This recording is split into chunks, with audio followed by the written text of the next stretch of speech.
yang penting. Pertama, kita ada iklan sabda termasuk diputing, termasuk salah satu sasarannya diputing pasar di PPU, bukan Samarinda dan Balikpapan. Itu di awal Mei rencananya. Sementara di akhir Mei tanggal 27 sampai 30 itu ada Rakernas kearsipan. Jadi itu lokasinya ada di Samarinda, teman-teman Samarinda.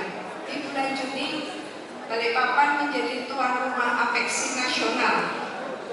Nah, setelahnya di bulan Juli kita punya TIFAP ya, Provinsi Kalimantan Timur lewat kegiatan Ekraf mengundang 7 negara untuk melakukan kolaborasi pentas seni budaya dan tukar-menukar kebudayaan.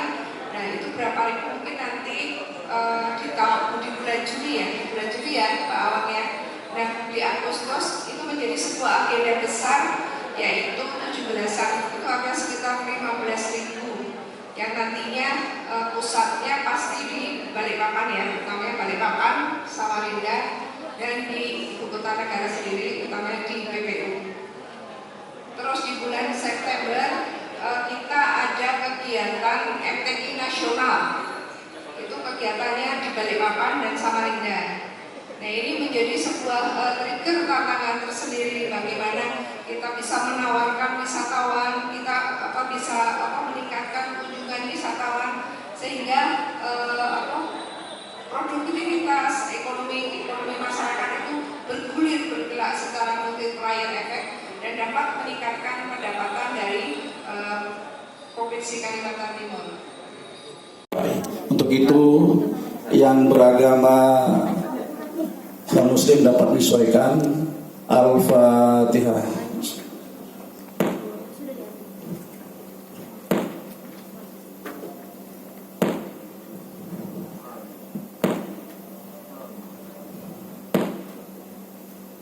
Selesai. Baik, kita bersemangat untuk diri kita masing-masing. Kita tepuk tangan yang meriah untuk acara ini.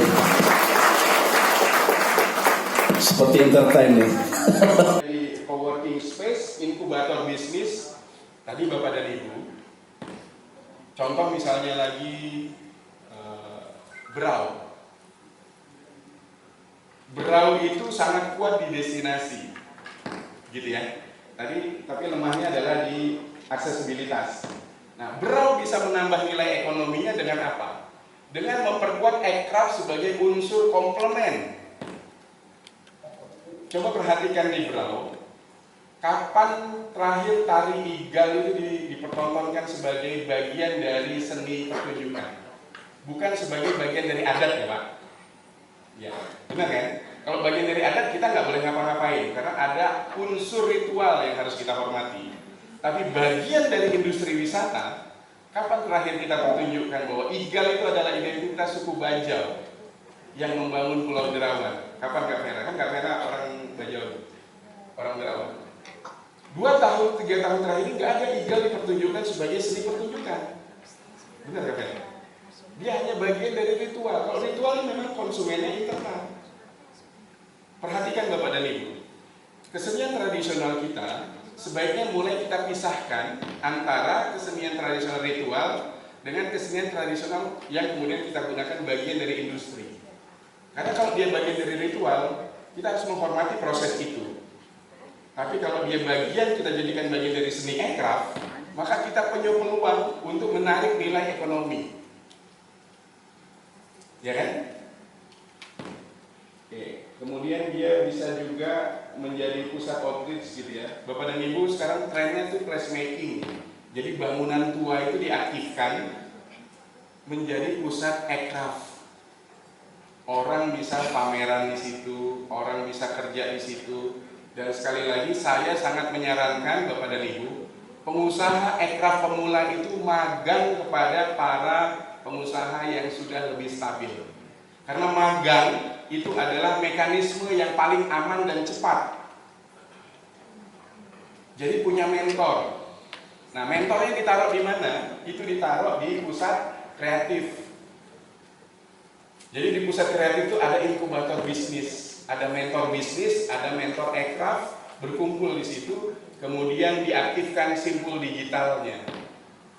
Produk-produknya kemudian banyak dipromosikan di situ.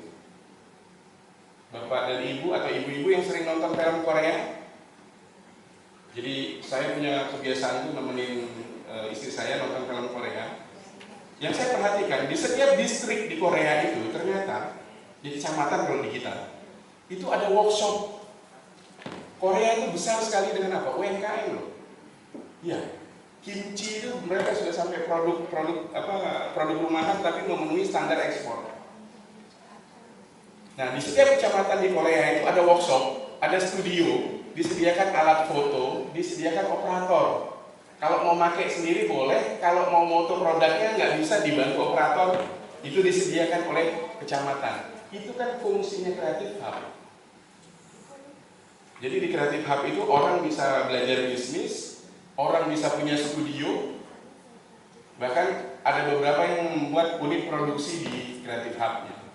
Tetapi kalau Creative Hub ini kita kemudian fungsikan, saya menyebut fase pertama Aircraft Kaltim itu 2019 sampai 2023, Pak. Kita bergerak tapi belum sistematis. Kita masih bergerak secara random dan parsial. Maka 2025 sampai 5 tahun ke depan, maka Creative Hub itu akan menjadi simpul yang membuat gerakan-gerakan pariwisata dan aircraft itu menjadi lebih sistematis. Kabar gembira kemarin, izin Bu PLT Gadis. Kemarin Bu PLT Gadis, Bu Ririn rapat sama tim kementerian Ibu. Alhamdulillah Kaltim itu satu di antara dua daerah, itu Riau dan Kaltim, itu dipilih sebagai lokasi yang dibangun UPT Aircraft tingkat nasional. Itu menunjukkan apa?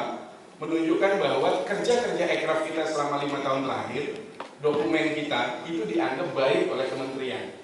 Kinerja dan dokumen kita itu dianggap baik, sehingga Riau dan Kaltim itu dipilih menjadi daerah percontohan. Bolehlah tepuk tangan untuk Kaltim ya. Ini kan jadi motivasi. Bu Ririn sedang berjuang untuk mendapatkan lahan ya Bu Ririn ya. Mudah-mudahan kita doakan bersama dapat lahan. Karena nanti kalau Creative Hub-nya ada di kita yang dari pusat, dia bisa menjadi pusat percontohan juga untuk kita menghidupkan Creative Hub di kabupaten dan kota. Jadi izin, kira-kira itu bisa saya sampaikan 3 hal. Yang pertama, aircraft kita sudah di jalan yang lurus. Yang kita perlukan adalah penguatan dan percepatan. Ekowisata kita sudah cukup baik, tapi perlu banyak daya saing, penguatan daya saing tadi, storytelling, aksesibilitas. Lalu kemudian produk aircraft kita kurasinya perlu diperluas, dan terakhir mainkan pusat kreatifnya sebagai simpul kegiatan kita. Demikian dari saya, mohon maaf kalau ada kata-kata yang kurang berkenan. Assalamualaikum warahmatullahi wabarakatuh. Waalaikumsalam warahmatullahi wabarakatuh. Bang, masih ada 9 menit Bang? Bisa digunakan? Selamat pagi, Bu Rati. Selamat pagi Pak, izin bisa bertanya Pak. Oh, pertanyaan nanti Pak Rati. Nanti kita panel dulu, ada 2 lagi Bu. Boleh. Nah, teman-teman juga sini masih bertahan Bu, siapkan dulu pertanyaannya. Nanti ketika Pak Gusti dan Pak Heru selesai bicara, baru kita floor untuk pertanyaan. Begitu Pak Rati ya? Oke. Izin Pak, saya dari Makassar bersama ikut pertemuan kemarin Rakornis Pariwisata se-Indonesia wilayah 2. Ya.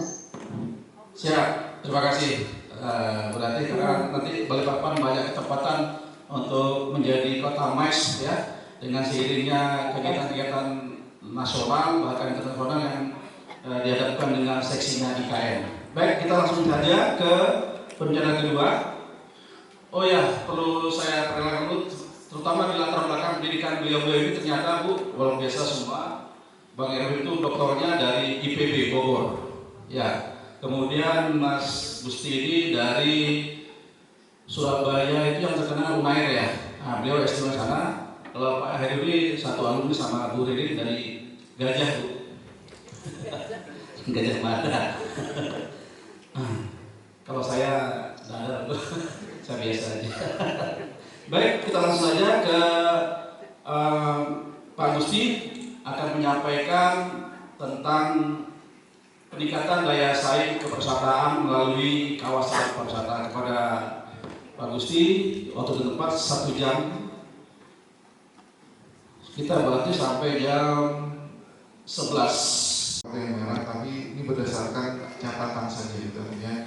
Jadi di kawasan pariwisata di situ artinya kawasan yang memiliki fungsi utama pariwisata atau memiliki potensi untuk pengembangan pariwisata baik alam, buatan maupun budaya. Yang tadi sudah panjang lebar dijelaskan oleh Dr. Erwan tadi, beliau menjelaskan dari segi bisnis, segi artinya memulai strategi bisnis dan sampai cara eksekusinya. Nah, tinggal nanti finalisasi eksekusi. Nah, ternyata di dalam kawasan budaya ini yang termasuk di dalamnya itu ada kawasan perkebunan rakyat, kawasan pertanian, kawasan perikanan, kawasan pergaraman, kawasan pertambangan energi, kawasan pemanfaatan air laut selain energi, kawasan peruntukan industri, dan kawasan pariwisata. Nah, kalau kita lihat dari tempat di Kutai Timur ini, sebagian besar ada semua di sana gitu. Industrinya saja ada, apalagi industri yang baru terbangun kemarin di industri pabrik semen, meskipun investor dari Chinese gitu artinya sudah ada di sana. Industri batu bara dari dulu sudah ada, dan di sini juga kawasan ini menjadi pariwisata juga ada gitu artinya dari Kutai Timur. Tinggal membangun dari segi bisnis pariwisatanya saja. Mungkin juga di sini juga pariwisata kita tidak melihat di dalam maupun jauh, di sini saja di Sangatta begitu acara padat, hotel sudah penuh gitu. Jadi peserta agak kekurangan mendapatkan penginapan. Mungkin segi-segi perbaikan artinya fasilitas mungkin dari hulu ke hilir juga harus sudah dibangun. Mungkin next. Nah, di sini kita dari tata ruang dibantu juga pemetaan gitu, artinya dari segi warna di sini mungkin tidak terlihat, ini terlalu kecil juga, misalnya kami juga tidak bisa ruang ekspor terlalu besar. Nah, itu yang kita bantu. Di warna pink adalah kawasan peta pariwisata. Nah, di situ. Nah, pariwisata itu kalau kita cari di peta Kalimantan Timur secara besar agak sulit gitu, artinya di mana yang pink ini. Ya, kebanyakan di daerah-daerah kawasan di pinggir laut itu artinya di sana wisata alam yang di kawasan pinggir laut. Nah, itu yang artinya sudah terbangun gitu artinya. Jadi berarti banyak kawasan wisata yang harus destinasinya mulai digarap juga, sehingga peta untuk pemetaan pariwisata, tujuan wisata itu juga terlihat dalam peta ini juga. Kalau dari peta ini mungkin kita juga perlu melihat untuk pintu yang ada di pinggir-pinggir laut saja. Budidaya itu betulnya ada 12.370.124 hektar untuk kawasan budidaya atau sekitar 80,62%. Nah, pariwisata yang ada di dalamnya itu hanya 9,857 hektar atau 0,06% saja. Jadi paling banyak yang harus digarap Pak dari presentasi ini gitu artinya. Dari seluruh luasan kawasan budaya 80%, kawasan pariwisata baru 0,0% gitu. Jadi banyak. Ya, lokasi ruangnya artinya sudah ada, cuma penggarapannya nanti yang perlu artinya lebih digencarkan mungkin dari Pak Erwan. Jadi mungkin saya menambahkan, jadi betulnya untuk kawasan ini itu hanya 19% saja, 81% itu di kawasan budaya bisa dikembangkan termasuk di kawasan pariwisata. Next. Nah, sektor pariwisata dari sudut pandang RT RW provinsi itu ada 9.475 hektar itu yang sudah kita ini. Nanti kita bagi per kabupaten kota. Nah, ini kabupaten misalnya di sini kita tidak berdasarkan artinya yang di atas kita nomor 1 bukan, tapi berdasarkan yang kita masukkan datanya sendiri. Untuk tim pertama Kabupaten Berau itu kawasan pariwisatanya itu dari tata ruang dimasukkan itu ada 114,98 hektar. Nah, untuk Kabupaten Kutai Barat itu malah belum ada tujuan kawasan wisatanya oleh tata ruang. Nah, Kabupaten Kutai Kartanegara itu ada 1.192,36 hektar atau 12,58% dari luasan 9.475,22 hektar. Yang ketiga Kutai Timur itu ada 875,63 hektar. Itu untuk kawasan pariwisatanya.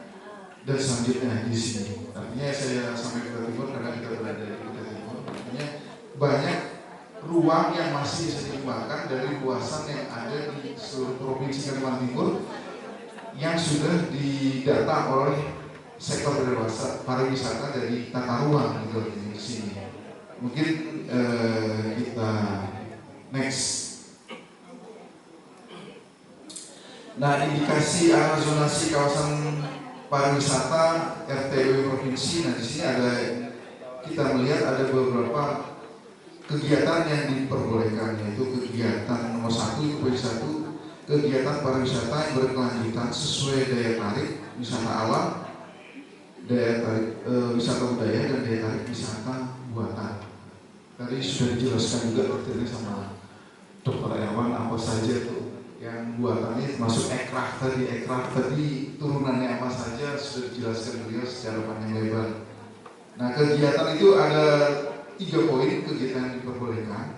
Nah, di sini ada kegiatan yang diperbolehkan dengan syarat. Nah, itu ada 5 poin, yaitu kegiatan wisata agro di kawasan pertanian, di kawasan perikanan, penangkapan ikan dengan alat tangkap yang ramah lingkungan dilakukan pada saat tidak ada kegiatan pariwisata. Nah, di sini yang ketiga lalu jangkar kapal, yang keempat pembangunan pengaman pantai atau pendirian penempatan dan atau pembongkaran bangunan dan instalasi di laut. Yang kelima itu adalah informasi lengkap dari ini dapat dilihat di peraturan daerah provinsi Kalimantan Timur nomor 1 tahun 2023 tentang rencana tata ruang. Nah, yang terakhir adalah kegiatan yang tidak diperbolehkan. Jadi di sini ada 2, yaitu merusak dan mengurangi daya tarik wisata, menurunkan kualitas lingkungan, dan kegiatan yang menghilangi dan atau menutupi ruang publik, lokasi, jalur evakuasi bencana, serta kegiatan mengganggu fungsi kawasan pariwisata. Nah, ini yang artinya kegiatan diperbolehkan. Yang poin kedua itu yaitu terdapat juga lebih detailnya ini, artinya kalau kita masukkan di detail ini artinya terlalu panjang, jadi bisa nanti kita baca di Perda Provinsi Kalimantan Timur nomor 1 tahun 2023 juga itu lebih detail dijelaskan. Nah, sekarang ini yang disebut Dr. Erwan dan tadi artinya peningkatan kualitas infrastruktur dan kebinamargaan. Poinnya ini artinya tadi menyampaikan dari amanat teman-teman dari tata ruang, dan sekarang kebinamargaan. Dari situ kita coba meningkatkan kualitas infrastruktur, gitu. Artinya di sini sudah saya buat juga di situ masih rendahnya konektivitas wilayah Kaltim, itu poin utamanya. Yang keduanya peningkatan kualitas infrastruktur kebinamargaan, poin utamanya di situ. Nah, karena ini kerja yang cukup mungkin jangka waktu, untuk percepatannya mereka membangun jembatan sisi Pulau Balang Mentang Pendek. Mungkin ada yang sudah pernah ke sana atau belum. Nah, itu jembatan Pulau Balang Mentang Pendek itu juga bisa jadi destinasi wisata karena jembatannya ini adalah jembatan pelengkung beton, dan ini jarang dibangun di Indonesia.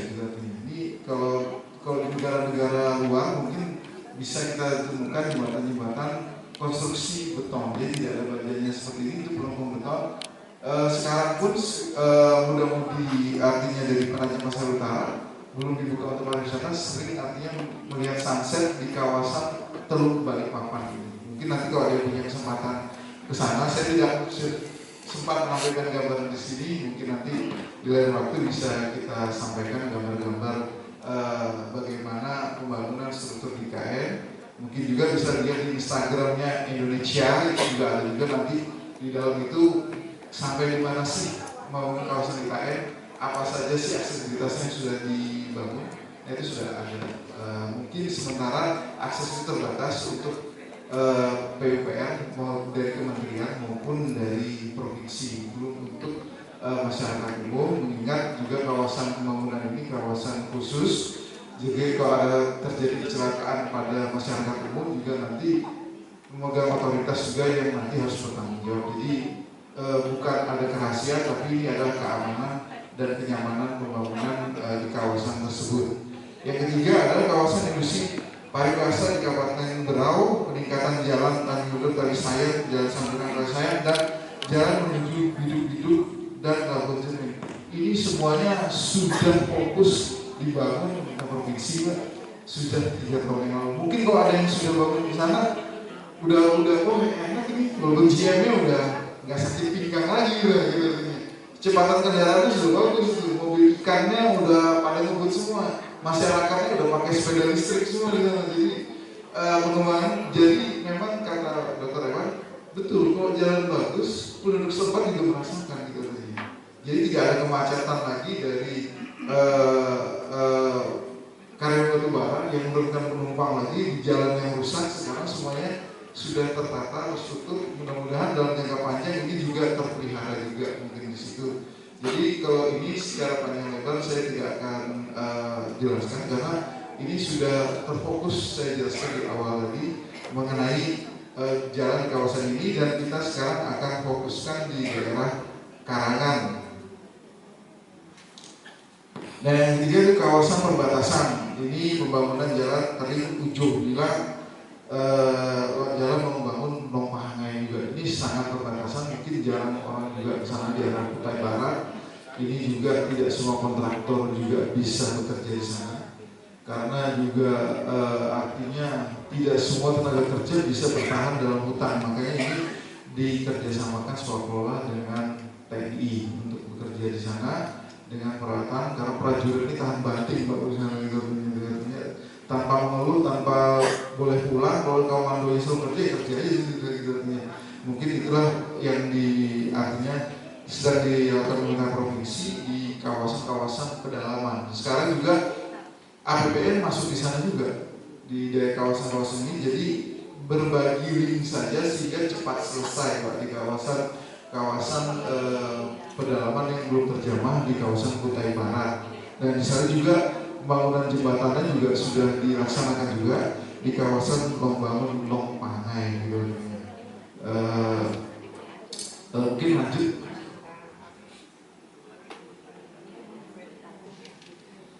Nah, ini adalah peta jalan provinsi Kalimantan Timur secara global. Nah, ini kondisi jalan provinsi di akhir 2023 ini yang waktu itu masih dari ini. Kita mencoba mengekspos kondisi mantapnya itu sekarang 81,41% untuk di seluruh kawasan provinsi. Yang tidak mantap itu 18,59%. Nah, sekarang kita kejar terus, khususnya ke kawasan-kawasan yang memang punya destinasi wisata. Di sini juga dijelaskan juga ada beberapa tipe perkerasan itu dari pavement, telepon, kerikil, dan tanah ini mungkin kalau orang lihat ya masih seperti kalau kita keluar dari penyeberangan feri di Jalan Sawit ya masih tanah ya seperti itu. Jadi kalau ada tanya kok yang di Kelapan kok nggak dibangun itu bukan aset pemerintah provinsi. Jadi yang bisa dibangun pemerintah provinsi itu adalah yang asetnya pemerintah provinsi saja gitu. Jadi kalau tidak merupakan aset nanti menjadi temuan karena barang di atasnya aset pemerintah provinsi tapi alasannya punya orang lain, jadi masalah pula di kemudian hari.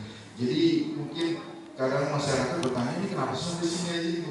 Karena tidak ada regulasi secara umum yang masyarakat ini tidak memahami, yang tidak berani juga dilanggar oleh artinya dari OPD pemerintah provinsi itu, karena ada batasan-batasan artinya aturan yang harus dilaksanakan. Yang ini kita contoh nih, misalnya kita lihat identifikasi wisata di Kota Balikpapan, tujuannya sudah kita bangun dari Muara Jawa dari pemerintah provinsi itu terlihat. Nah itu sekarang dari arah Sanga-Sanga sampai Muara Jawa kita juga bangun untuk jalannya menjadi mantap. Mungkin kalau orang lihat di sana juga sudah enak, nggak kayak zaman dulu juga. Ada sebagian rigid, ada sebagian aspal, dan masyarakat punya 3 jalur untuk menuju Balikpapan, yaitu melalui Dondang, melalui tol maupun jalan lain. Jalan lain sekarang jadi tujuan wisata juga yang mungkin Soeharto. Kalau minggu, wah jadi Sunmori semua, Sunday morning ride, itu motor-motor jalur di situ, mobil jarang gitu. Jadi itu bisa diolah kalau artinya ini jadi wisata juga gitu. Sunmori itu sehingga sehingga tahu sebenarnya mereka makan gitu, makan artinya ada juru fotonya juga yang ngabadikan mereka naik motor segala macam. Nah itu dari ekonomi kreatifnya juga sudah terbangun sebetulnya. Tinggal diolah tinggal Pemkab atau Pemda setempatnya. Saya ini cuma memantau saja, jadi mengkoneksikan apa yang sudah dijelaskan oleh Bapak Dr. Erwan tadi. Artinya di sini contohnya kita menuju Tritik atau Manggar itu kita sudah artinya sudah membangun jalan di sana, artinya sudah bisa dilalui masyarakat. Saat jalan juga sudah representatif baik. Nah tahun ini kita juga ada membangun jembatan lagi, Pak. Jembatan Muara Jawa, bukan jembatan Dona, jembatan Muara Jawa yang kecil yang tadinya susah untuk dilewati 2 kendaraan. Tahun ini kita bangun sebelahnya lagi. Jangan kita bilang kembar lagi, kita nggak tahu kayak jembatan kembar ini nggak kembar, ini yang beda, misalnya begitu. Jadi makanya di Samarinda itu namanya satu jembatan makam 4, satu jembatan makam 1 gitu. Jadi bukan di provinsi nanti artinya nama-nama jembatan ini kita perhatikan juga sehingga juga dalam identifikasi pemeliharaan jauh lebih baik. Nah ini adalah teman-teman jalan program di Kota Balikpapan sudah kita bangun dan kondisinya. Nah, kita kok rencana kegiatan 2024 nggak ada, karena 2024 ini Kota Balikpapan itu adalah tanggung jawab Pemkab Balikpapan sendiri gitu. Jadi yang sudah kita rencanakan itu yang akan menjadi jalan pemerintah provinsi. Seperti juga dengan kondisinya sudah kita sampaikan melalui data ini. Dan kalau ini ada yang perlu data-data lanjutan, nanti di operator pariwisata juga ada, bisa diambil gitu di sana. Nah ini untuk Kutai Kartanegara. Nah ini destinasi wisatanya sudah kita identifikasi juga gitu artinya. Itu ada desa yang disebutkan pertama Desa Kelah, Kota Bangun, Kendang Kipil, Kota Bangun, Sumbersari, Wakulu, Kota Lama, Anggana. Nah di sini juga ada sanga-sanga dalam atau sanga-sanga saja atau di sini. Nah makanya sebetulnya destinasi wisata di Samarinda yang di arah Kutai Lama ini dekat ke Samarinda daripada ke Kutainya gitu artinya. Tapi karena itu wilayah Kutai, artinya jalan-jalan di sana juga kita perhatikan untuk kita perbaiki. Nah tahun ini juga kita di kawasan tersebut kita perhatikan yang menjadi pemerintah kewajiban pemerintah provinsi kayak sama jalan Samarinda Anggana yang aspalnya rusak kita perbaiki, yang memang sudah perlu ditingkatkan kita tingkatkan menjadi rigid pavement. Nah ini di wilayah Kutai Kartanegara yang kita kemarin fokus habisan ke arah Kutai Kartanegara, ke arah Ciburu sampai Muarakaman itu sudah full rigid. Jadi kalau masyarakat yang belum pernah ke sana itu jalannya sudah enak banget artinya sampai ke Muarakaman. Jadi kalau Kota Bangun sampai ke Muarakaman. Jadi bapak kalau Kota Bangun kelamaan lah buat Tenggarong dan Muarakaman nyebang ferry tradisional sampai di Kota Bangun dari itu. Jadi itu lebih cepat. Nanti di Muarakaman juga ada kawasan makan tradisional yang di pinggir sungai itu. Nah itu jadi ramai sekarang di sana gitu artinya. Nanti kalau ada yang belum pernah coba sampai kawasan sana, di sana tidak adanya ferry sampai di artinya sebelum modern, itu artinya yang seberangnya ferry lama. Itu kalau sampai Muarakaman itu sudah full rigid. Jadi kalau mau coba silahkan sampai sana, sampai Muarakaman nggak lama-lama banget, tinggal keamanan dan menginjak gas mobil saja.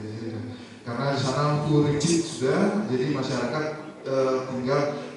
Padahal di sini juga kalau pemerintah provinsi mau hitung-hitungan batas wilayah kita itu sampai dengan Panteng Hulu Buswana kecil. Kalau ada yang Muarakaman belum tahu kalau Panteng Hulu Buswana kecil di Simpang 3 di dalam.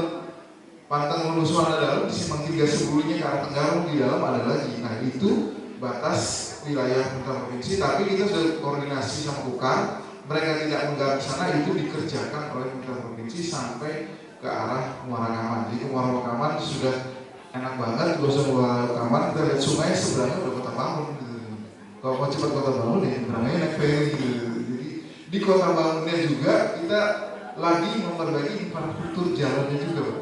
Jadi di sana juga kita mulai ABT tahun lalu juga sudah berfokus untuk memperbaiki infrastruktur jalan di wilayah sana. Saya harus menginfokannya juga karena informasi pariwisata sudah dari Pak Irwan tadi coba ini kayak gimana nih ceritanya, kita bangun yang sudah kita bangun dan sudah kita eksekusi sampai dengan tahun ini.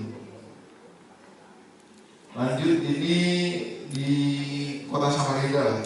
Kalau di Samarinda destinasi wisatanya masih dalam kota semua, nah itu kita kerjasama dengan Pemkot Samarinda, mana Rosdian Provinsi, mana juga Rosdian Kota, itu kita artinya kelola bersama untuk kita benahi infrastrukturnya.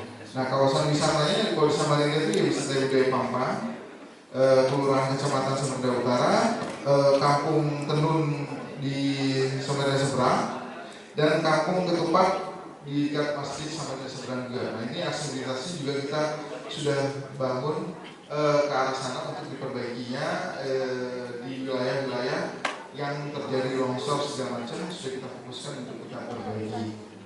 Kita lanjut.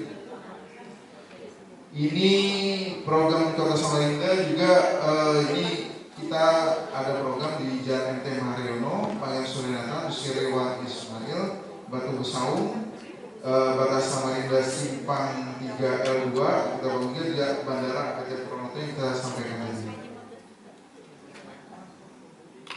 Sekarang kita ke Penajam Pasir Utara. Nah, Penajam Pasir Utara ini ada di Mentawir, itu ada ekowisata yang dijelaskan tadi. Dan itu ekowisata semua karena di sana banyak kawasan lindung juga. Jadi aksesibilitas juga terbatas juga. Nah ini terus apa sih peran pemerintah provinsi di ekowisata ini? Kok nggak ada ya? Karena untuk wilayah-wilayah penyangga IKN semuanya diambil alih oleh pengelola otorita IKN. Jadi kita tidak bisa masuk ke wilayah yang sudah menjadi otorita IKN, termasuk Samarinda Sanga-Sanga, Dondang itu termasuk wilayah penyangga. Makanya kita tidak ekspos lagi untuk pembangunan aktivitas sana, itu sudah harus izin otorita IKN untuk membangun aksesibilitas di sana. Jadi jangan salah paham nih kok nggak difokuskan itu, ini wilayah kewenangan saja karena nanti di sana jadi daerah khusus ibu kota Nusantara ke depannya. Nah ini di Kabupaten Pasirnya ini ada beberapa wisata alam, yaitu potensi mangrove. Di sini ada juga padi sawah dan udang di ini potensi wisatanya, dan atraksi wisata tari ronggeng di sana juga yang sudah diplot ya oleh teman-teman dari Tata Ruang, serta air terjun yang memiliki flora fauna makam sejarah pendiri Islam pertama di Kabupaten Pasir. Ini sudah didata juga.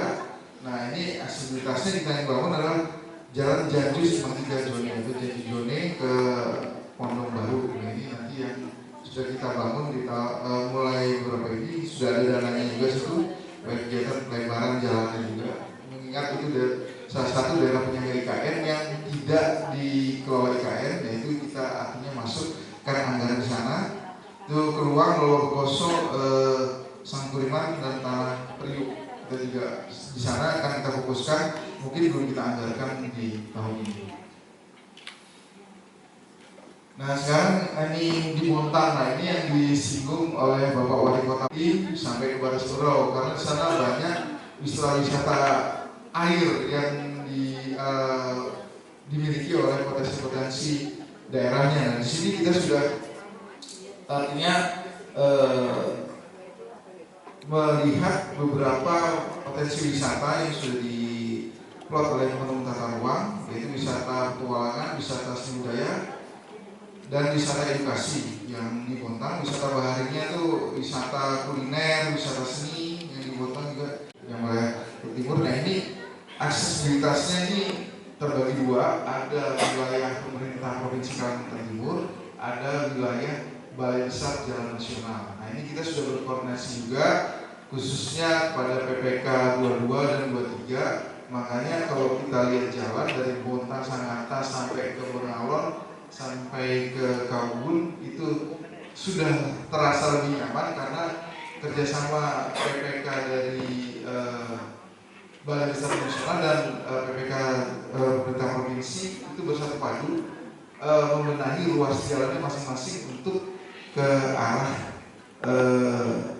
destinasi wisata. Jadi juga sekarang orang banyak sepeda juga itu Pak, dari Sangatta ke Sangku-Birang itu sudah enak jalannya di sana. Jadi banyak kan sudah di pemerintah pusat banyak mengaspal di wilayah-wilayah tersebut. Nah sekarang di Kabupaten Kutai Timur apa sih kegiatan, apa ruas jalan apa yang terdapat di provinsi dan apa kegiatannya? Nah di Kabupaten di Sangattanya itu di Jalan Awe Syahrani Sangatta itu adalah ruas jalan pemerintah provinsi. Terus Simpang Parkolan Kaliorang Batas Berau. Nah di situ ada satuan pembangunan turap taluk Bronjong karena di dekat Pelabuhan JF itu di Jalan Moso sudah kita akan perbaiki juga untuk kenyamanan pengendara. Terus 2 paket kegiatan rekonstruksi jalan. Jadi nanti yang belum terizin di wilayah Kaubun semuanya akan di full izin.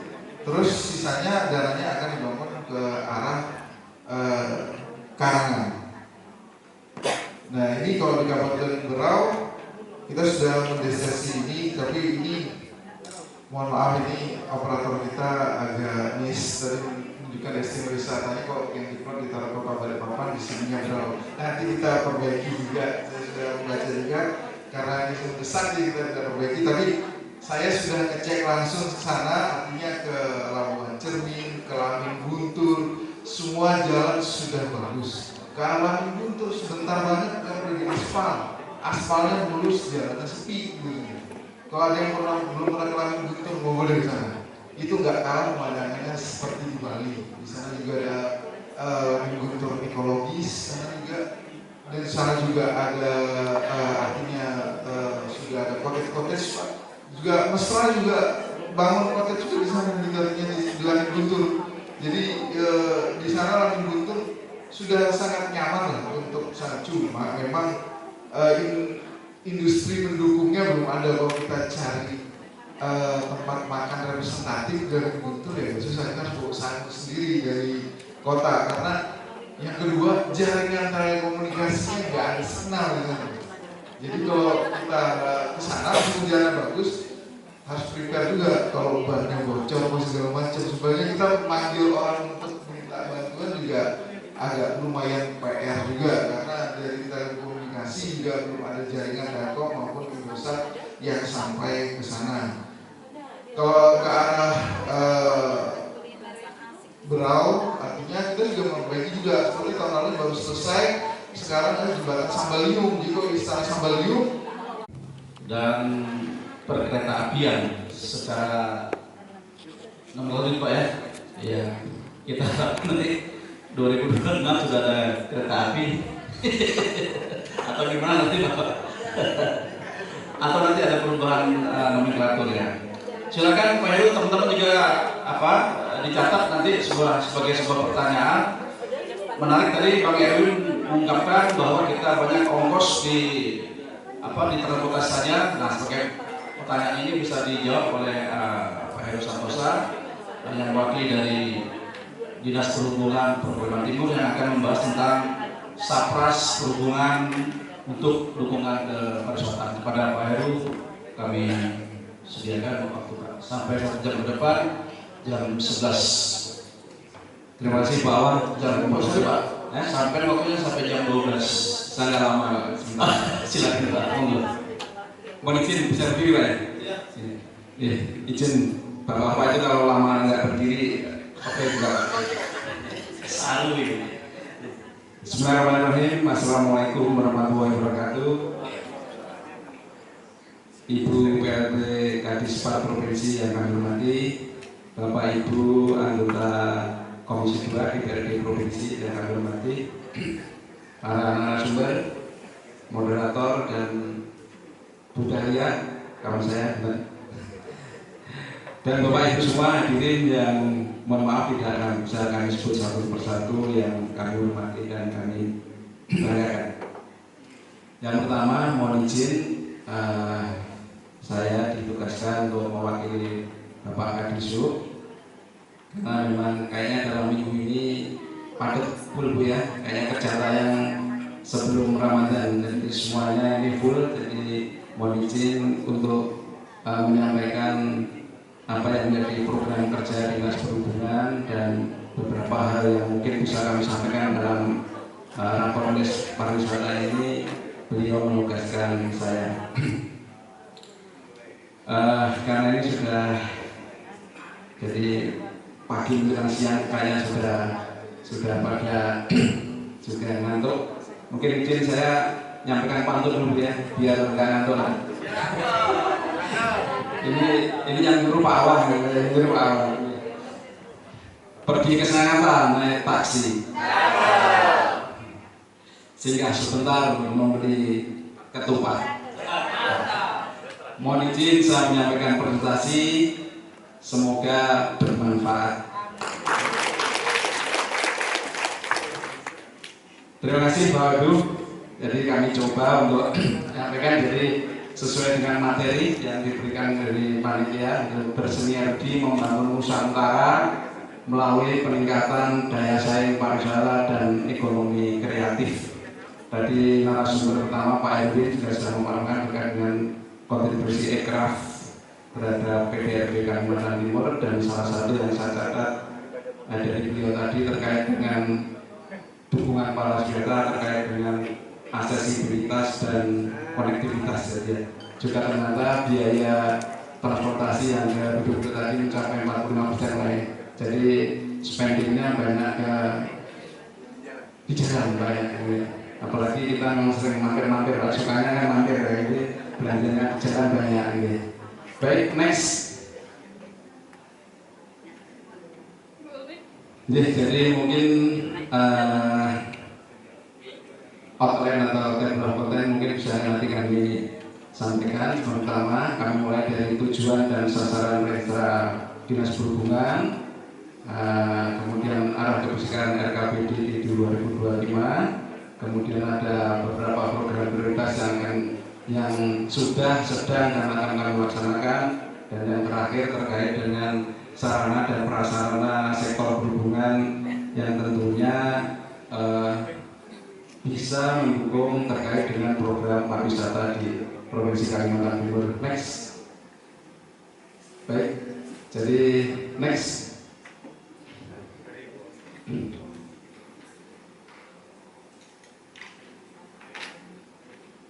Baik, jadi terkait dengan ini kaitannya registra kami dengan rencana pembangunan daerah 2024-2026.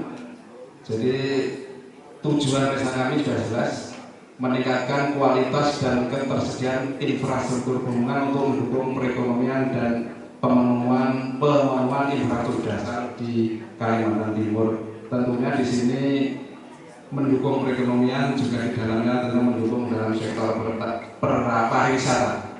Jadi tujuan registra terkait dengan sasaran 7 dari tujuan 2 LPD Provokatif. Sasarannya ini jelas sekali, meningkatkan konektivitas dan aksesibilitas perhubungan yang berkualitas dan berkeselamatan ke pusat-pusat perekonomian di wilayah Kalimantan Timur. Dan indikator adalah indeks kualitas layanan infrastruktur atau IKLI. Memang sumbangsih dari perhubungan tidak besar, yang besar dari Pak Gusti, dari kami sekitar 17%. Jadi yang 80% itu PPR. Jadi memang tugas kami itu sebenarnya setelah Pak Gusti nanti selesai, infrastrukturnya mantap, kami yang memenuhi dari perhubungannya, sektor perhubungan. Lanjut, next.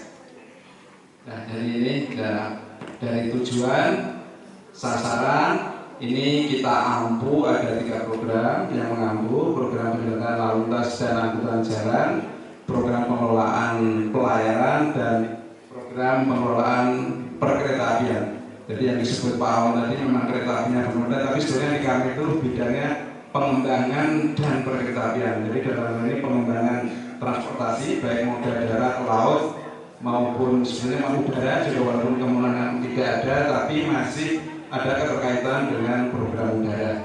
Baik, next. Nah, ini arah kebijakan dari RKPD 2005. Spesifik yang pertama, peningkatan kualitas pelayanan sarana dan prasarana transportasi darat. Kemudian penyediaan perlengkapan keselamatan jalan. Di sini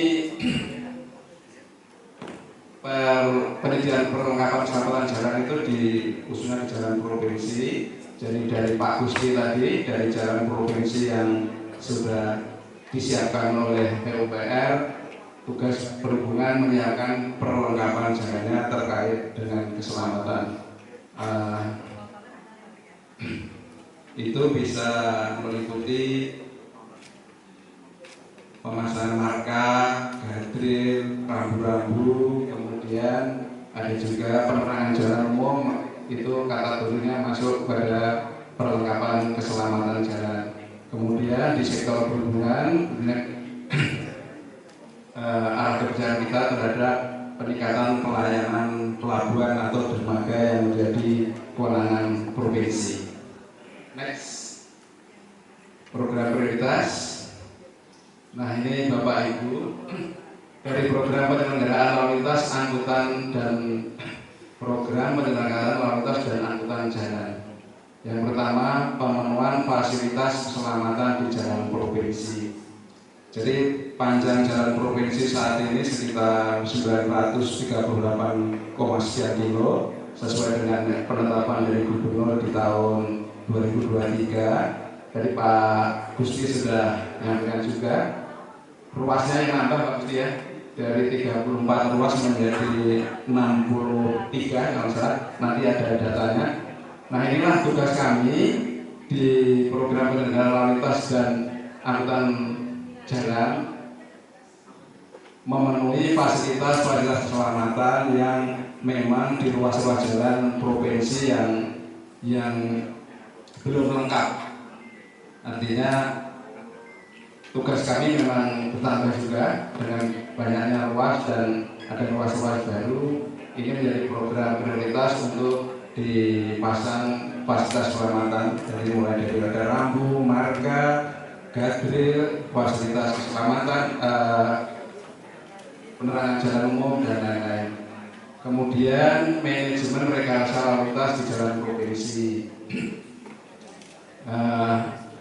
Terkait dengan kepadatan lalu lintas yang dipandang perlu ada rekayasa dan mekanisme itu sudah menjadi prioritas kami. Tentunya tujuan utamanya adalah kepada kelancaran dan keselamatan berlalu lintas. Kemudian pengawasan dan pengendalian jalan, angkutan jalan. Ini tadi juga sempat disinggung oleh Pak Gusti terkait dengan angkutan yang melebihi tonase atau lebih populernya overdimension dan overload. Dan sebenarnya di perhubungan sudah menginisiasi ada Perda 10 2012, tapi mohon maaf mungkin belum bisa, masih mandul lah Pak, jadi belum bisa sepenuhnya dijalankan, apalagi kemarin dengan terbitnya Undang-Undang Cipta Kerja kaitannya dengan membuka lapangan usaha yang seluas-luasnya, ternyata juga berbenturan terhadap pembatasan angkutan di jalan. Nah, ini yang juga menjadi problem atau menjadi diskusi intens di kami. Nah, sekarang terkait dengan pengendalian ini, kami rutin melakukan penegakan hukum atau disingkat Gakum. Bagaimana kita bisa rutin melakukan Gakum di jalan-jalan tertentu yang kita indikasikan banyak pelanggaran terkait dengan angkutan melebihi kapasitas. Memang efeknya bisa dikatakan tentunya kalau jalan ini juga kaitannya dengan menuju kepada daerah wisata juga sangat merugikan kita, karena seperti sampaikan Pak Gusti tadi, umur jalannya juga berkurang Pak ya. Nah, tentunya anggaran kita juga banyak kesederhanaan untuk perbaikan dan perbaikan lagi. Lanjut, kemudian terkait dengan penyelenggaraan ini Pak, Bapak Ibu, penyelenggaraan angkutan perkotaan dan angkutan perintis berbasis jalan. Ini semoga bisa apa yang menjawab disampaikan Pak Irwin tadi, bagaimana kita bisa menyelenggarakan angkutan umum massal yang bisa menghubungkan daerah-daerah tentunya kaitannya dengan ini daerah wisata. Sesuai dengan Undang-Undang 22/2009 sebenarnya pemerintah memang berkewajiban untuk menyediakan angkutan umum untuk masyarakat. Artinya kalau rute-rute tersebut memang secara bisnis belum menguntungkan, artinya pihak ketiga atau pengusaha kan belum mau masuk. Nah, itulah tugas kita pemerintah, bagaimana kita wajib menyediakan itu tentunya dengan subsidi. Nah, ini yang menjadi bahan kajian dan melakukan studi untuk kelengkapan data-data yang terkait dengan penyediaan angkutan perkotaan di Kalimantan Timur. Memang untuk pilot projectnya kita di Samarinda dan Balikpapan, dan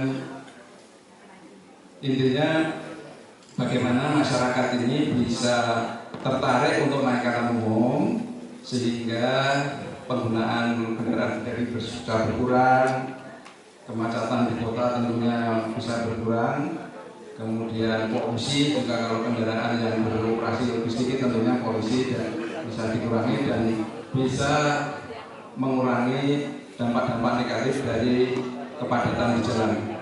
Ada kerugian waktu, ekonomi, polusi, dan lain-lain. Nah, mungkin konsep ini Bapak Ibu pernah dengar namanya BTS, by the service. Jadi pemerintah membeli layanan angkutan. Ini mungkin di Indonesia ada beberapa kota besar. Kebetulan di Kalimantan baru ada di Banjarmasin, Sumatera ada di Palembang, Medan, kemudian di Sulawesi itu ada di Makassar. Kalau di Jawa sudah cukup banyak, Semarang, Surabaya, Bandung, Solo, Banyumas, Yogyakarta, semua ada layanan angkutan umum massal dengan skema by the service.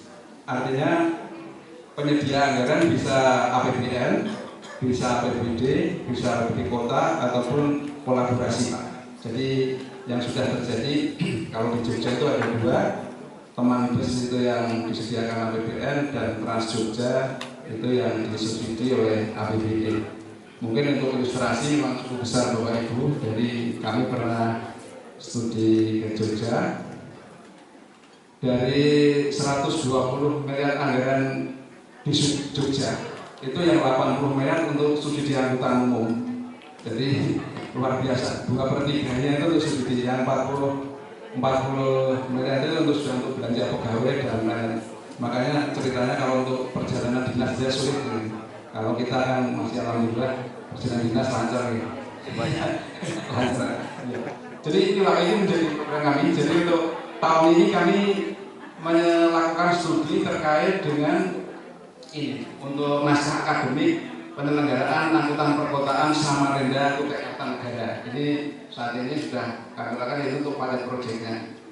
Nah, tentunya nanti terkait dengan penyediaan yang di daerah-daerah atau menuju destinasi wisata bisa kita kembangkan untuk selanjutnya. Kemudian program kami terkait dengan analisis pengecekan dampak lalu lintas ini sudah menjadi kewajiban Anda kawin setiap ada kegiatan atau kegiatan di jalan provinsi yang menjadi kewajiban di subprovinsi, misalnya akan dibangun bangunan tertentu, itu dampak lalu lintasnya harus dikaji. Kemudian ini revitalisasi dan pembangunan kriminal berlebih. Jadi pemerintah provinsi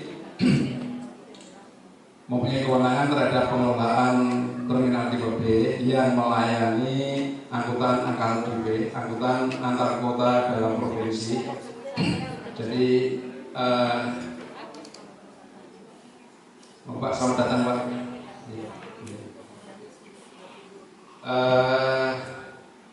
Mungkin Bapak Ibu kemarin menuju Sangatta sini juga sebelum masuk kota ada bangunan terminal, itu terminal TB Sangatta, itu yang menjadi program kami.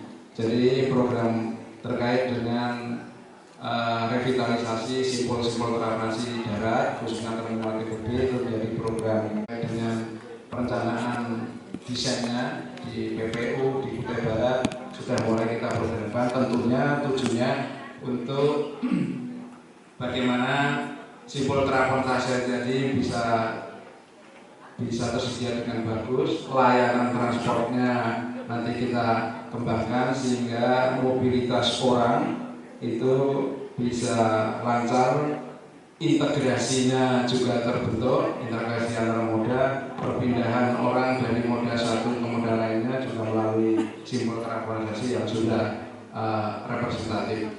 Kemudian program kami terkait dengan sosialisasi dan inspeksi keselamatan ini memang juga menjadi prioritas Pak. Jadi kita itu keselamatan itu tentunya nomor satu Pak ya.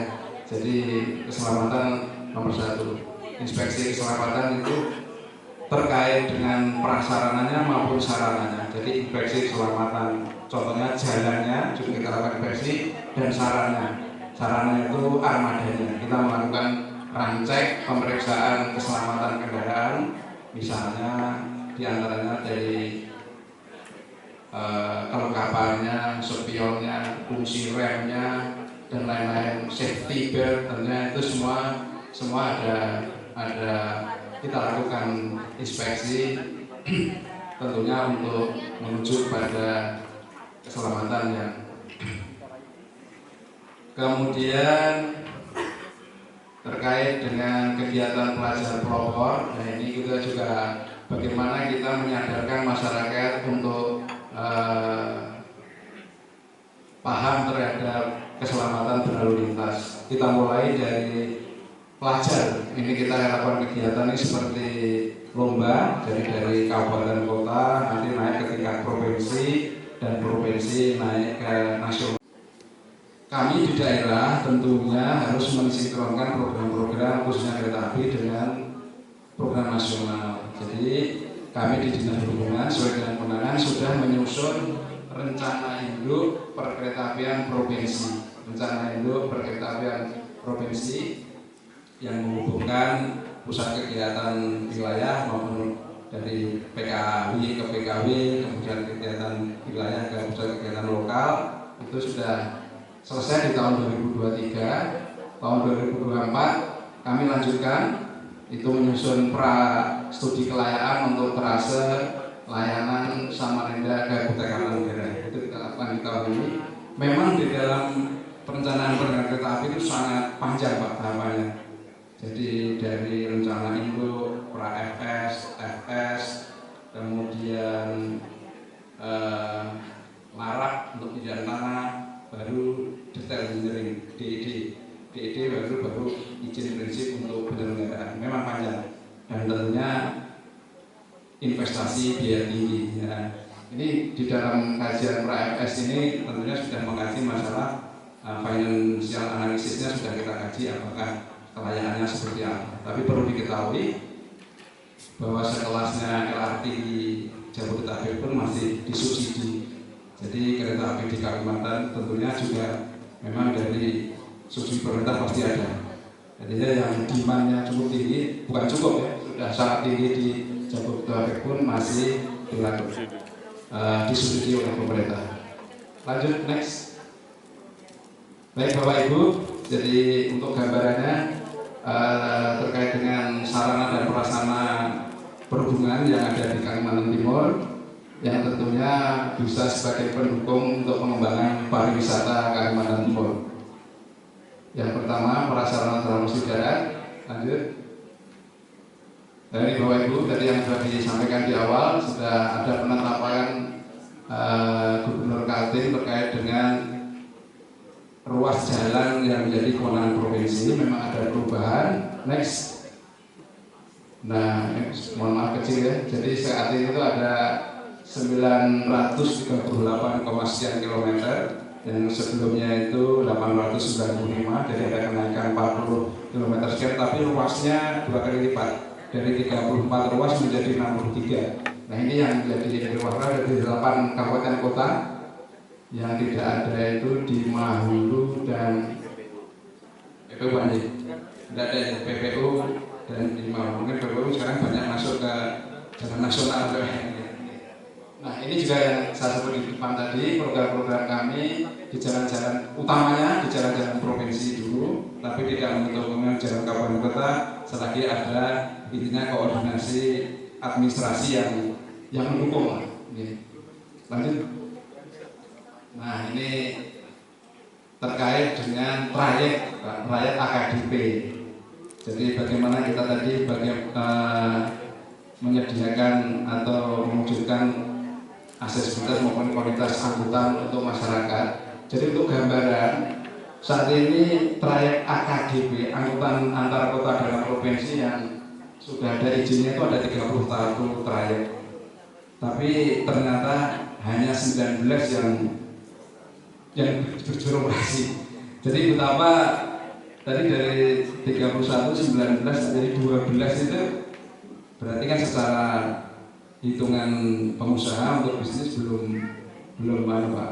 Istilahnya nggak nutup gitu Pak. Jadi merugi lah. Ya kan nggak mungkin. Nah, inilah yang menjadi perlu mau kita revitalisasi, bagaimana peran atau tindak turun tangan pemerintah untuk bisa menyediakan angkutan sesuai dengan amanat Undang-Undang 22 tahun 2009 tentang lalu lintas dan angkutan jalan tadi. Kita pemerintah berkewajiban untuk menyediakan angkutan umum untuk masyarakat. Jadi kondisinya seperti itu. Jadi kalau ditanya mungkin demandnya yang kecil, yang kurang. Jadi yang untuk bisa untuk contoh misalnya di Samarinda Balikpapan, Bapak. Samarinda Balikpapan kalau kita lihat kan itu menghubungkan 2 kota besar, tapi faktanya juga pengusaha masih mengeluh penumpang itu keterisiannya nggak sampai 20%, nggak sampai 20%. Akhirnya dia keluar dari terminal, ngetem di titik tertentu dalam titik yang ini sebetulnya tidak diperbolehkan. Tapi alasannya kalau tidak ngetem nggak ada penumpang. Jadi agak buah simalakama juga. Jadi bagaimana kita akan melakukan reformasi angkutan umum antar kota dalam provinsi itu yang menjadi salah satu program dinas perhubungan yang nanti tentunya kaitannya dengan bagaimana kita bisa mendukung program pariwisata. Kalau angkutan umum massal kita bisa berjalan dengan baik, insya Allah juga layanan mobilitas orang bisa dilayani bagus. Dan seperti disampaikan Pak Heru tadi, mungkin kosnya terkait dengan uang yang habis di jalan itu bisa berkurang itu Pak Heru. Oke, next lanjut. Dan ini Pak trayek AKDP yang existing saat ini yang berjalan ada 19 trayek ini. Ini pun kondisinya juga dibilang hidup sekali mati tak mau juga ya. Kalau Damri tidak semuanya Damri Bu, tidak semuanya. Gini, Damri ada. Jadi seperti Bapak Ibu ketahui, memang dengan adanya angkutan umum yang belum sesuai dengan mereka, akhirnya tumbuh. Orang bilang angkutan gelap ya. Asum sebetulnya angkutan sewa umum yang plat hitam ya. Tapi notabene akhirnya juga tidak berizin. Nah, juga memang ya yang kita rasakan angkutan umum kita itu belum bisa menjangkau, artinya menjangkau ke semua titik. Kemudian keteraturannya juga belum bisa terjadi. Keteraturan itu headway Pak. Jadi kalau mobil pertama yang kedua itu jaraknya 15 menit atau 3 menit itu juga belum bisa terjamin. bisa jaraknya sejam bahkan lebih, akhirnya orang nunggu kan nggak mau. Nah, kemudian keterjangkauannya, rute-rutenya belum bisa menjangkau. Akhirnya orang memilih yang bisa calling aja, jemput di rumah, datang. Nah, makanya kemarin keberadaan ASK, angkutan sewa khusus atau online juga marak, karena memang masyarakat juga artinya bisa terlayani dengan dia pakai aplikasi jemput di rumah, antar kemana gitu Pak. Juga yang angkutan sewa umum yang misalnya melayani Samarinda Balikpapan, khususnya ke bandara, itu sampai ribuan, yang terdaftar ribuan, itu dengan tarif yang masih terjangkau, dijangkau sampai ke rumah masing-masing dan diantar sampai tujuan. Jadi ya, itu masyarakat lebih tentunya lebih. Tapi itu menjadi PR kami, bagaimana kami bisa menyediakan atau dinas perhubungan, pemerintah melalui dinas perhubungan bisa mereformasi angkutan umum sehingga angkutan umum itu menjadi pilihan masyarakat. Lanjut. Nah, ini Bapak Ibu yang kami sebut di depan tadi, sebenarnya di Kaltim angkutan perintis ini dibiayai oleh APBN itu sudah ada. Jadi Samarinda Kembang Janggut itu sehari sekali, Samarinda Jonggon 2 kali, Tanjung Redep, Tanjung Batu itu ada 2 kali. Nah, ini yang tahun ini dibuka Sanata Kombeng, Tanjung Redep, Biduk-Biduk. Nah, ini mungkin kaitannya dengan destinasi Biduk-Biduk ini juga bisa, tapi sehari cuma sekali. Jadi Tanjung Redep, Biduk-Biduk, kalau Tanjung Redep Batu 2 kali. Ini biasanya memang di operatornya Damri. Ini subsidi dan tanda petik ya penugasan dari perintah ini didanai melalui APBN, melalui BPTD wilayah BPTD kelas 2 Balikpapan Kaltim. Next. Nah, ini Bapak Ibu, jadi terkait dengan rencana pengembangan trayek AKBD kami, memang ini banyak yang mengarah ke IKN. Jadi dengan adanya IKN di semua ispaku, tentunya kesiapan kami di daerah mitra IKN untuk menyiapkan terkait dengan angkutan menuju IKN. Tapi seperti kita tahu memang bagaimana transportasi di IKN yang direncanakan dengan sangat-sangat baik, dan karena namanya kota baru jadi bisa direncanakan dari nol, dan konsepnya juga sudah smart recommendation dengan semuanya berbasis teknologi. Nah, itulah yang menjadi PR kami di daerah mitra tadi, bagaimana bisa menyelaraskan antara nantinya keberadaan transportasi di IKN itu biar kita di daerah ini tidak terlalu perbedaannya menyolok. Nah, inilah yang menjadi PR di kami. Kemudian juga rute-rute lain yang kita anggap sudah potensi untuk dilayani dengan angkutan umum. Kita programkan ada 16 rute dan ini tentunya akan bergerak terus. Next. Nah, ini yang kami sampaikan tadi Bapak Ibu, di tahun lalu kami sudah menyusun rencana induk lintas angkutan barang. Jadi ini bagaimana kita bisa memprogramkan atau menata distribusi barang itu yang menjadi konsen saat ini adalah terkait dengan pengendalian inflasi di daerah, dan ini tentunya akan sangat bisa menjawab terhadap inflasi yang diakibatkan oleh sektor transportasi. Bagaimana kita bisa menjamin distribusi barang tadi bisa lancar sehingga disparitas harga itu tidak menyolok di kota dengan di daerah, khususnya daerah 3T. Next.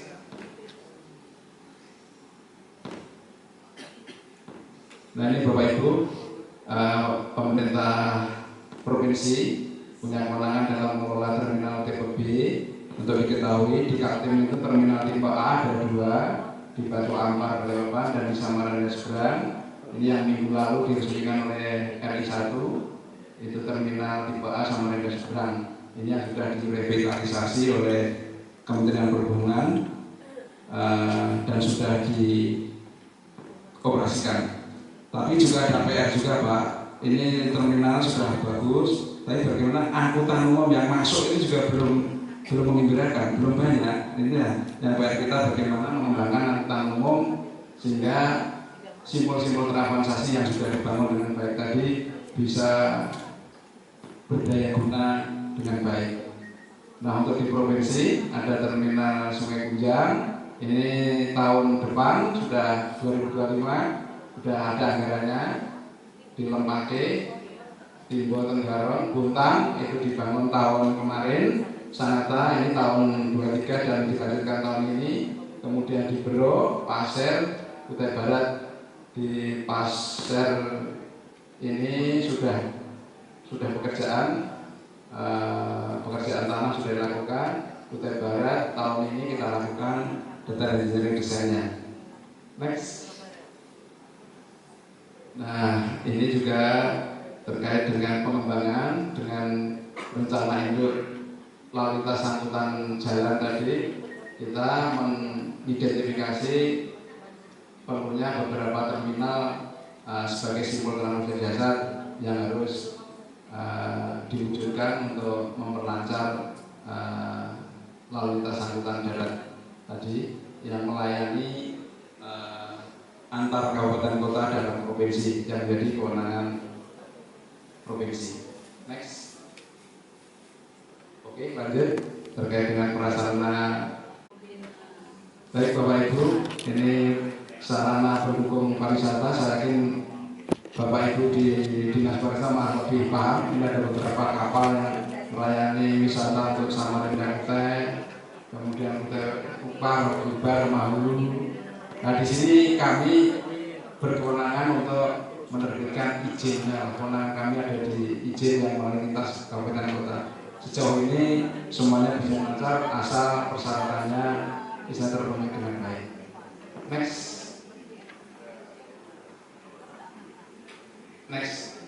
Nah, ini yang saya sampaikan tadi, program kereta apian.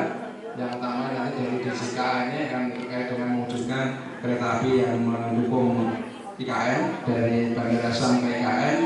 Kemudian next. Nah, ini yang rencana itu kereta provinsi yang kita kami susun ada jalurnya 21 yang panjangnya 1.500 km dan tahun ini kita melakukan FS-nya pra-FS untuk jalur Samarinda Tenggarong. Mungkin kami lanjut ke Tenggarong Kota Bangun. Jadi 14-15 ini pra-FS-nya kita susun untuk tahun ini.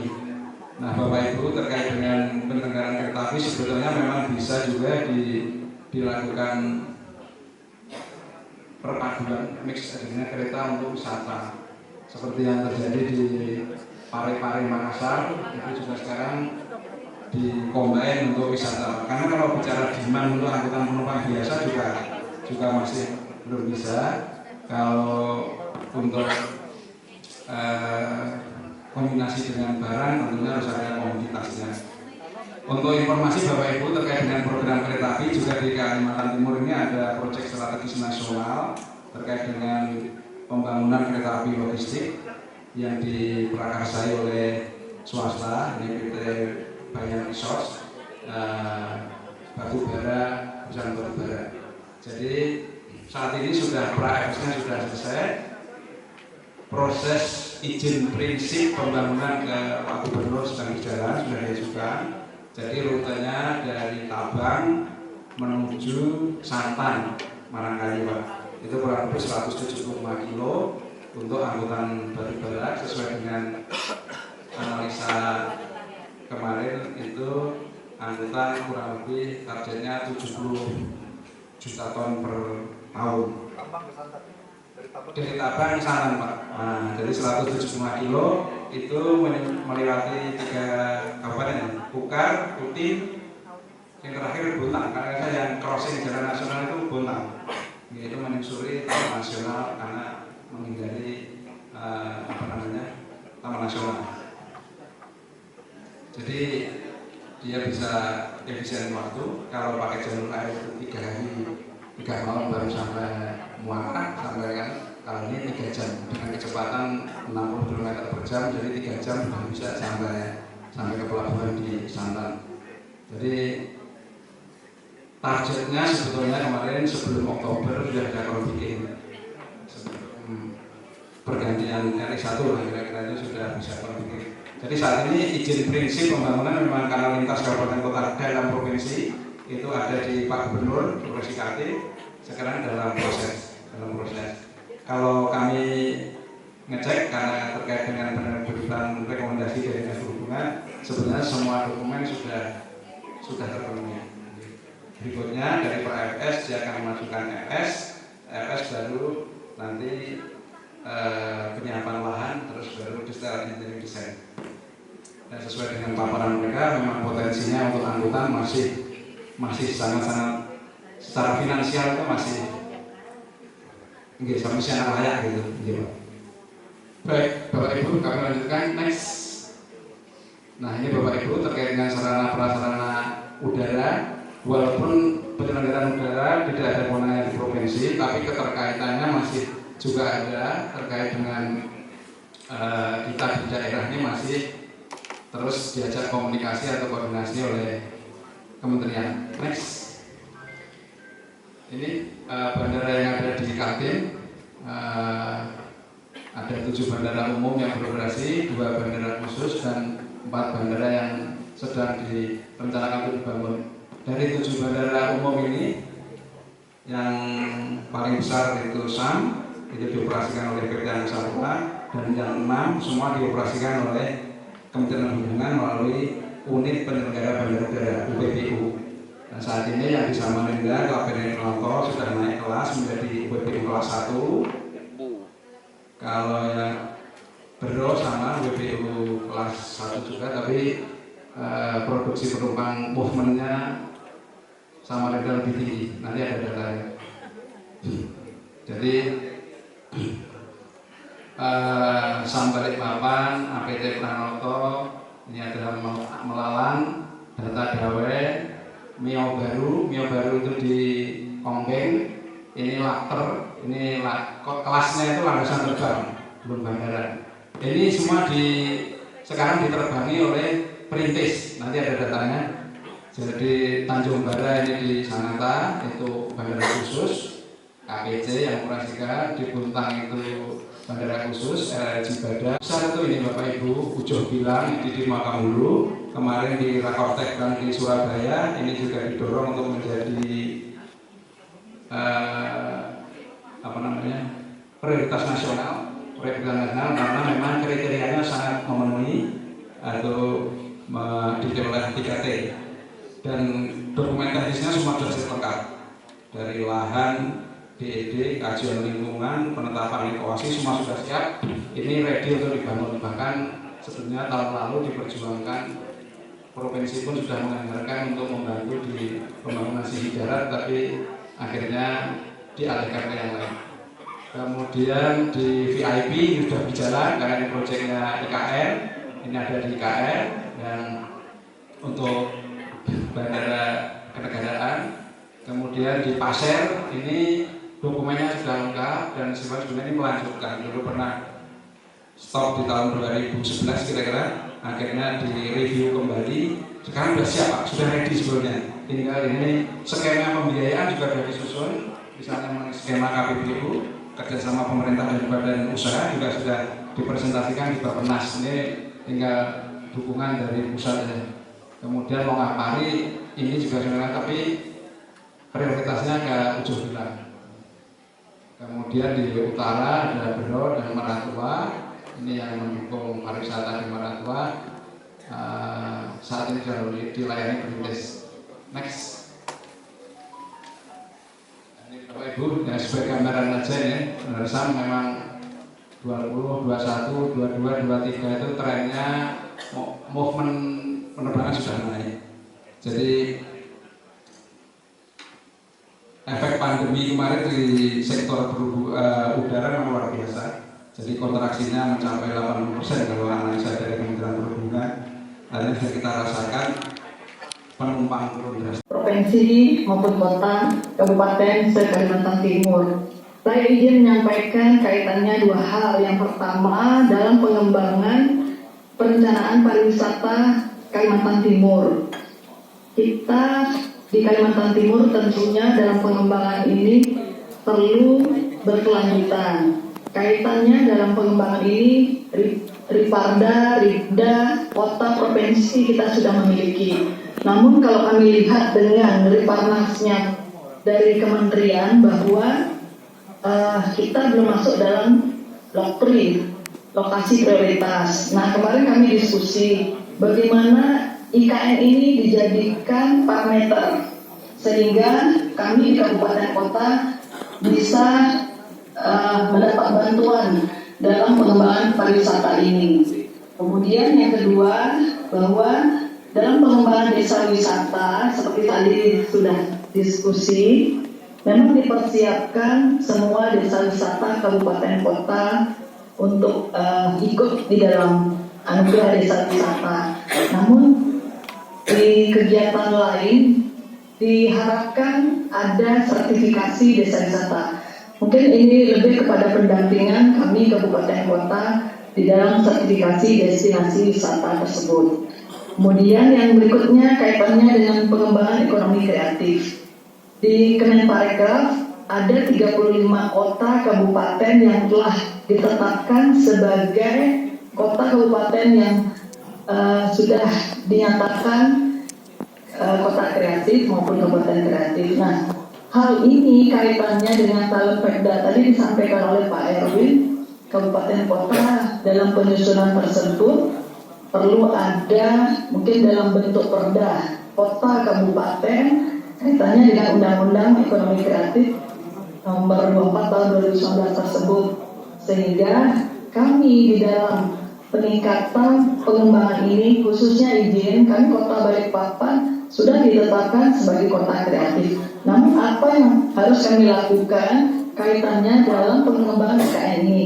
Kemarin waktu diskusi salah satu upaya adalah untuk sinergitas pentahelik sudah kami lakukan. Nah, kemudian kami harus tingkatkan lagi arahan dari Kemenparekraf yaitu mengikuti dalam program UNESCO. Dan itu akan dilakukan pendampingan. Mohon mungkin dari narasumber Pak Erwin serta Ibu Kepala Dinas Provinsi Kaltim bisa memfasilitasi. Karena harapan ke depan memang kita harus bisa bersinergi baik dengan pusat, kabupaten, kota maupun provinsi. Demikian dari kami. Terima kasih. Wassalamualaikum warahmatullahi wabarakatuh. Salam, Santi Om Namo Buddhaya, salam kebajikan.